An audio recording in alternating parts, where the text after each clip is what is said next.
Gujarat high court से आई दो खबर।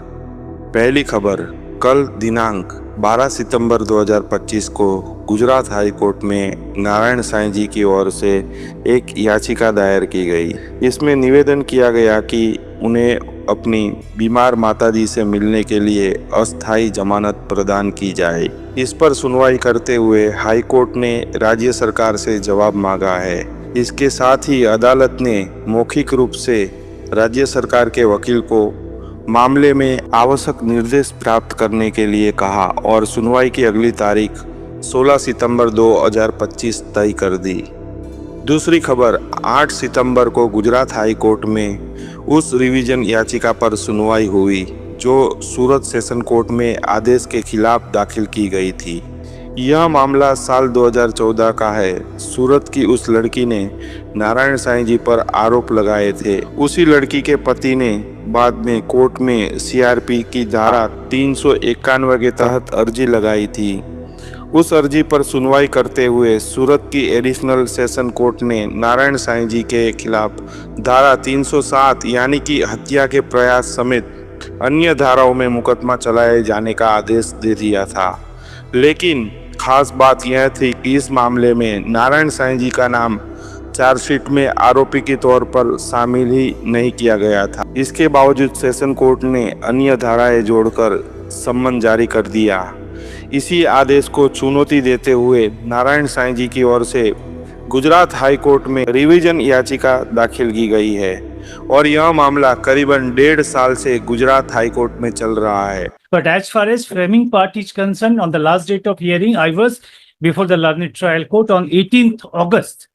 So there was a framing of charge. You know, when this matter was listed before Justice Mengde Sahab, my learned brother was also there, and when I prayed, it was much prior to framing of charge. It was open in the open court. Observed that the learned public prosecutor would bring everything. And it is almost 10 dates has been already over. Kindly see the delay is causing me ignominy. What happened in the trial court? There are 3 cases. I have been summoned in one case and under 319. And those 3 cases were clubbed. And trial were now proceed with the 3 cases together where I am even not accused. Gujarat high court में 8 सितंबर के दिन सरकारी वकील ने पहले की तरह ही case को टालने की कोशिश की और कुछ दलीलें पेश की, लेकिन जवाब में नारायण साईं जी के अधिवक्ता धर्मेंद्र कुमार मिश्रा जी ने बेहद मजबूती से अपनी बातें रखी। धर्मेंद्र कुमार मिश्रा जी ने अदालत को याद दिलाया कि कुछ महीने पहले खुद हाई कोर्ट ने ट्रायल कोर्ट का पूरा रिकॉर्ड मंगवाने का आदेश दिया था।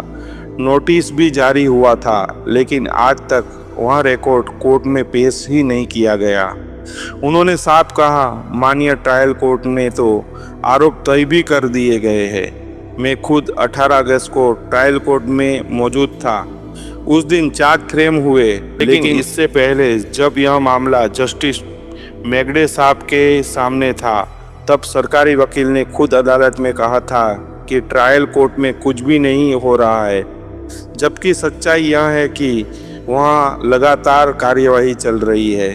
इतना ही नहीं, उन्होंने यह भी बताया कि नीचे की ट्रायल कोर्ट ने 3 मामलों को एक साथ जोड़कर मुकदमा चलाया जा रहा है और चार्ज भी तय कर दिए गए हैं। यहाँ तक कि उन्हें धारा 319 सीआरपीसी के तहत एक और केस में भी बुलाया गया है, जबकि उस केस में चार्जशीट में उनका नाम तक नहीं है। धर्मेंद्र कुमार मिश्रा जी ने कहा कि इस तरह रिकॉर्ड पेश न करने और सरकारी वकील की टालम टोल से मामले में बेवजह देरी हो रही है और नारायण साईं जी को अनावश्यक कष्ट उठाना पड़ रहा है। इन दलीलों के बाद कोर्ट ने ट्रायल कोर्ट का रिकॉर्ड मंगवाने का आदेश दोहराया और अगली सुनवाई की तारीख 18 सितंबर तय कर दी। यह तारीख सूरत सेशन कोर्ट की 20 सितंबर वाली सुनवाई से पहले रखी गई है। तो इस खबर को लेकर आपकी क्या राय है? आप लोग भी वीडियो के कमेंट बॉक्स में जाकर आप लोग भी अपनी राय अवश्य रखिए और जो लोग चैनल पर नए आए हैं तो चैनल को जरूर से सब्सक्राइब करें और वीडियो को ज़्यादा से ज़्यादा शेयर करें। जानिए हर सच की कहानी दिनेश ठक्कर की जुबान, आपके अपने नेशनल न्यूज़ इंडिया पर।